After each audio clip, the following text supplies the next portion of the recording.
Well, you picked the right show to watch tonight. We've got plenty of DC sports news and games to break down, starting with the new face in the Wizards front office, possibly a sign that they might be ready to elevate out of mediocrity. And the Nationals hosting Juan Soto and the Padres for a rubber match tonight. Could they get the job done? We'll tell you. And could the Washington Commanders have to change their name again? We'll explain all that and more coming up right now on Game Night. The only 7-day-a-week sports show in the DMV. From DC News Now, this is Game Night. Welcome into Game Night. I'm Alex Flum, filling in for sports director Derek Forrest, and great to be alongside my friend and colleague Jake Rom. Definitely. It's quite the sports-filled day it was. Yeah, some days we come into it, we're like, nothing's going on, and there's a lot more going on than you think. So we'll get right into it with the basketball. We're talking about the firing of President and GM Tommy Shepard happened at the end of this past season for the Washington Wizards, and they've been looking for someone to run their front office. Since then, the team appears to have at least filled part of that void today. Michael Winger has been hired as the new president of Monumental Basketball. He'll oversee all operations for the Wizards, Mystics, and Capital City Go-Go. Winger comes to Washington after 6 years as the Clippers GM, taking over a DC franchise that has missed the playoffs 4 of the last 5 seasons. And Jake, get this, they have not made it past the second round of the playoffs since the 1970s. Jeez. Yeah, pretty rough. With Bradley Beal under contract for 4 years and more than $200 million, Winger has some big decisions to make on potentially re-signing Kristaps Porzingis and Kyle Kuzma to contract extensions. Winger and owner Ted Leonsis plan to hire another lead executive specifically for the Wizards and the Go-Go. He released a statement reading in part, "There is much work to do, but I am confident we can build our programs on sustainable principles that will underscore all of our decisions." And here's the big one, reestablishing the prestige and status that we can celebrate with our deserving fans. You can only go up from here, right? Yeah, absolutely. Let's head out to the Diamond, the Washington Nationals, wrapping up their series with the San Diego Padres tonight. The rubber match, the series tied at 1 game apiece. Nats are going to get things going here in the first inning. It's Joey Meneses, runner on third, slaps one into right field. RBI single for Meneses. Nats taking the early lead. We head to the 7th, all tied at 5. Keibert Ruiz is going to hit this one hard to second. Can't be handled by the second baseman. Drives in the leading run. But could the Nats hold on? It's been a story of theirs. In the 9th, Hunter Harvey on the mound. Rougned Odor at the plate, and Odor's going to win the battle. 3-run home run gives the Padres the lead, and they're going to hold on. Nationals falling to the Padres 8-6. Joey Meneses 2 for 5 with an RBI, but a disappointing loss for the Nats as they lose the series to Juan Soto and the Padres. Well, here's the thing. When things are disappointing with the Nats, you have the Orioles around here. They were in action tonight, closing out their series in New York against their division foe, the Yankees. Your buddy Jake, Anthony Santander, is going to get us started in the 5th. No score. Santander singles to right field, drives in the opening run. O's take the 1-0 lead. We go all the way to the 8th inning. We're going to see 2 on for Austin Hayes, and hits one deep, just off the wall. And I'm saying just. That was as close as you can be to a home run without it. A 2-run double. O's go up 3-0. The Yankees tack on one more in the 9th, but no luck in their comeback effort. Orioles win 3-1. Santander goes 3 for 3 at the plate. Here's Austin Hayes after the game talking about the team's success on their road trip. It's been great. We've been in every game. We've had a chance to win night in and night out. Our pitching staff has done just an incredible job giving the offense a chance every night. We've had some timely hitting, hit some homers. We strung together base hits, walks, just doing anything it takes to win the game 1 through 9. All right, let's talk some football, our favorite sport here. The Washington Commanders are continuing their OTAs, and second-year QB Sam Howell continues to work with the first team. Howell is expected to start next season, though new quarterback Jacoby Brissett, who the Commanders brought in through free agency, he's still in the mix as well. And we were out at the Commanders OTAs yesterday, and Howell showed some flashes, but he also had some rough throws. He was intercepted twice during Wednesday's practice, including once in the red zone. And starting in Week 18 last season, Howell became the 9th different starting quarterback in 3 seasons under head coach Ron Rivera. His teammates and Rivera discussed Howell's role and showing at OTAs on Wednesday. He being the offensive staff really put a lot of onus on him to come out and take control of the huddles and make sure the splits are right. And he's running the show, and I think he's doing a really good job of that. That's a big step up. If I'm not mistaken, from QB3 to QB1, taking charge of the huddle, getting people lined up where they need to be. If somebody's not lined up, he's taking control of that. If we don't get out fast enough, get lined up, he's bringing us back in the huddle. He's got a great sense and feel for what Coach Bieniemy wants, and in fact all the quarterbacks do. And I think having Jacoby, out here pushing him and working with him at the same time has been a really good thing, because you do see his growth. Should be a good quarterback battle between those guys all the way until the start of the season. Well, as the Commanders shift in ownership from Dan and Tanya Snyder to the Josh Harris group, it could alleviate some distractions that the players have had to deal with over the past couple of years. And as we told you yesterday, the Commanders noted a new feel and vibe at their OTAs this week, and some players suggested that it might have to do with the fact that Daniel Snyder is no longer in the picture. Here's what defensive tackle Jonathan Allen had to say about that. Fans, honestly, are probably more affected than I was. I know a lot of fans were unhappy with how things were run, so just to see the energy from the fans is, it's exciting, man. This is a great city, and I know that once we get things going and rolling, this city's going to be on fire, so I'm excited.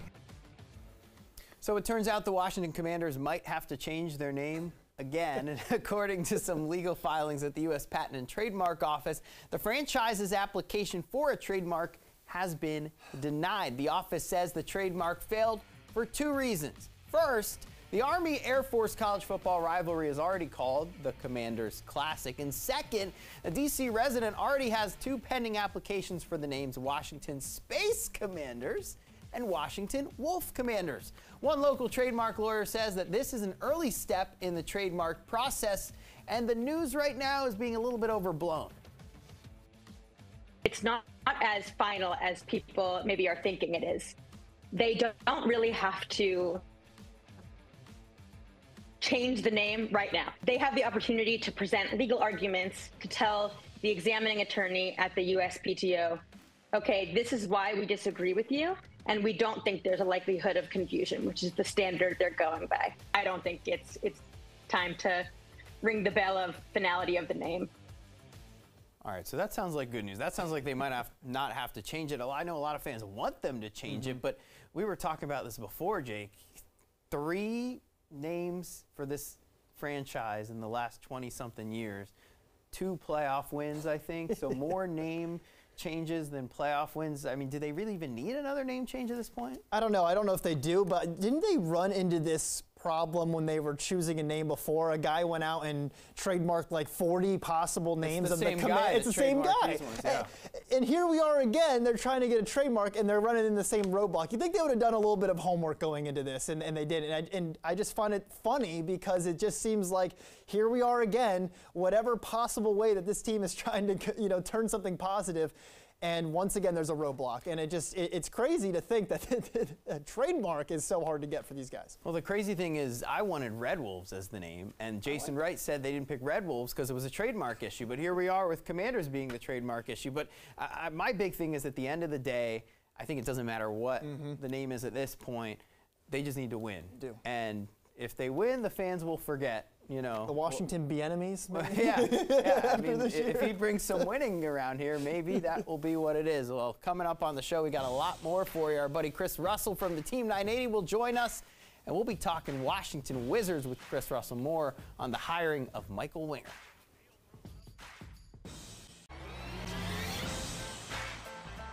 Welcome back into Game Night. A pleasure, as always, to be joined by Chris Russell from the Team 980. Chris, I want to get right into some basketball talk. Wizards announcing Michael Winger, or I should say Monumental Sports announcing Michael Winger in an executive role to oversee the Wizards, the Mystics, Capital City Go-Go. Right off the bat, what are your thoughts on this? Yeah, Alex, I think by all accounts, from everything I know, seems like a smart hire. Now, they've separated the two positions, right? Tommy Shepard was the president GM of the Wizards. I'm not sure what other roles he had, with the Go-Go. Of course, he was clearly, overseeing them as well, because that's a feeder system to the Wizards. I don't think he did much with the Mystics, but I could be wrong on that. But clearly, they've separated the decision to have one guy basically be the president, the grand poobah, if you will, of 3 of their properties, all basketball related. Okay, so that means they need a new GM, which they're going to hire. Maybe a guy like Milt Newton, who the day that Tommy Shepard was fired, the assistant GM of the Milwaukee Bucks, I said, if they're going to separate the 2 positions, which we didn't know at the time, that might be a guy. He once worked for the Wizards. He's a DC native, and he's been, again, for 6 years now, I think, the assistant GM of the Milwaukee Bucks, helping to find and build and retool and build a championship team and contender in Milwaukee. So that would be the guy that I would kind of look at. As far as Winger goes, everywhere he's been, and it hasn't been in a president role, but it's been, director of basketball operations, legal counsel, assistant GM, legal counsel, or general counsel, or whatever the term is, and then GM in Los Angeles under Lawrence Frank. And everywhere he's gone, they've had success. Now, he's never been totally in charge, but this is how it should work. The chain of command. You should keep advancing. You should keep growing. I like that he has a legal and probably a contractual salary cap kind of expertise. That was some of his role along the way. But I also like the fact that he doesn't seem to be conservative. He went out and swung a big stick and got Kawhi Leonard and Paul George, and it didn't exactly work out the way they wanted it to in Clipperland, but you would be hard-pressed to say that the Clippers were a disaster, right?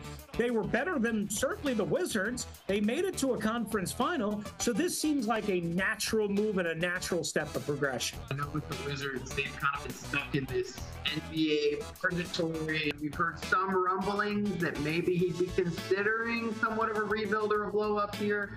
Is this something you think we could foresee with him? And do you think this is what the Wizards should be doing right now? I think they would be making a big mistake if they hit a total reset, total implode. I think that's way harder to do when you have the kind of guys that they have. And I understand Kyle Kuzma is a free agent and Kristaps Porzingis with the player option and all that. First of all, I think Bradley Beal's untradeable. I'd be stunned if they found a sucker. And it's not just because Bradley Beal's not an elite player and because he makes all the money that he does. Listen, Alex, that's the system that paid him that money. The problem is they have a no trade clause. And basically Bradley Beal has to come to them and say, look, I want out. It's just not working. I want to help you. And then how do you find a team that's going to give you reasonable compensation, take on that contract, and, oh, by the way, believe that, hey, you know what? We can get Bradley Beal and we can get him healthy, because that's been the biggest problem over the last 2 years. When people want to talk about, oh, he's not this, he's not that, I get it all. The biggest problem is he hadn't been healthy. He hasn't been able to stay on the court. And no matter what you're paying him, and they're obviously paying him a boatload, he's not been available. So, and that's been a huge problem. So to me, I think they're kind of stuck. I think they should reinvest in Porzingis and Kuzma and try and get them healthy. Maybe build a better roster around them. Maybe find a little bit more depth. And one thing to consider is, you know what? Wes Unseld might be in the firing line. He is the Rooster, Chris Russell. You can catch him on the Chris Russell Show every Monday through Friday from 1 to 4 p.m. over on the Team 980. Always a pleasure to have him on the show. Coming up, Sports Director Derek Forrest is covering Live Golf in Sterling, Virginia, and some big names teeing off in the Pro-Am Thursday. That's next on Game Night.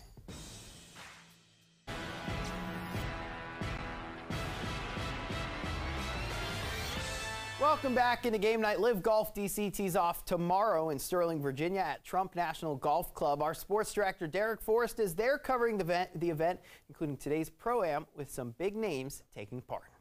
So Thursday was all about the Pro-Am here at Trump National and the celebrities, and of course no celebrity bigger than the former President Donald Trump himself playing a full 18 holes on his own golf course. As far as the sports professionals, Ryan Zimmerman, the former National, was on the golf course, and I got a chance to walk 5 holes with defensive tackle for the Washington Commanders, Jonathan Allen. That was a blast, and I was able to catch up and talk with Allen after a couple of holes, and he said he was excited to play, but more so, he was all about fine-tuning his golf game. I learned a lot of things. The biggest thing I learned is I'm coming too steep with my swing.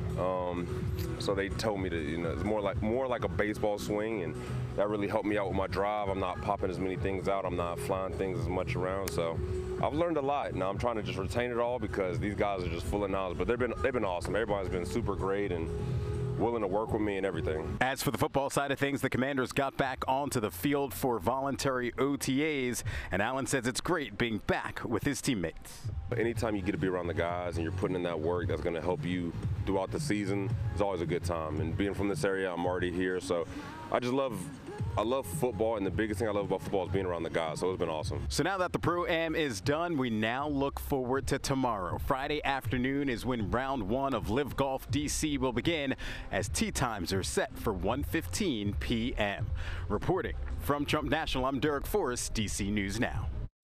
Thank you, Derek. Great to see Jonathan Allen out there, the Stonebridge High School alum. Anyway, moving on, Maryland baseball continuing on in the Big Ten tournament. Second round action tonight with the top seed Terps taking on Nebraska. This game already was delayed to start with. Then we get a weather delay in the 7th, so it's still going on right now. It has resumed into the 8th. This one in action, tied up 1-1. Maryland trying to fight on to the next round. Again, this is double elimination, so if they lose, they're still in this thing, but trying to move on to the next round here. Meanwhile, Georgetown baseball in the Big East tournament taking on Seton Hall in an elimination game Thursday afternoon. Owen Carapalati, first batter of the game, he's going to deliver solo home run to right center, and Georgetown just like that taking the 1-0 early lead over the Pirates. Into the 5th, 2 on for Carapalati. He's going to single to right field, is going to drive in yet another run. It's going to make it 2-0 Hoyas. In the 8th, Georgetown, they're up 1 once again. Jake Hyde giving the Hoyas some insurance. 3-run home run for Hyde, and the Hoyas are going to hold on, get the 6-3 win over Seton Hall, their first Big East tournament win in program history. What a time for it to come in an elimination game. Jake Hyde 1 for 3 with a home run and 3 RBI as the Hoyas will take on UConn on Friday, as the Huskies were upset by Xavier 10-2 after their game ended today. Well, we're going to go to the pitch now after starting the season. 5 points in their first 7 matches. DC United slowly turning things around here. Since the bad start, the team has won 4, tied 2, and lost 1 match in their last 7 MLS games. And they sit at 6th in the Eastern Conference standings as the team prepares for Toronto this weekend. Head coach Wayne Rooney spoke to the media this afternoon about the progression that his club has taken. I think what we're starting to do now, I think we're playing some really good football. We're mixing it up. We're not just a possession-based team. We can go direct. We get crosses into the penalty area. In my opinion, we've got the best goalkeeper in the league, in Tyler Miller, who's really performing at such a high level. So I think we're a team who are still progressing. I think we can get better as well, but we're certainly stepping in the right direction, which is a real positive for us. Got to say, both the Spirit and DC United both trending up. It's fun to see. It's fun to see soccer be successful here in the DC. Good news for these local teams. Well, we'll see if it's good news for Jake Rom coming up, because we have gaming, and we're talking some Will Ferrell trivia. So see how you do on that. We'll be right back. It's gonna be funny. Don't miss it.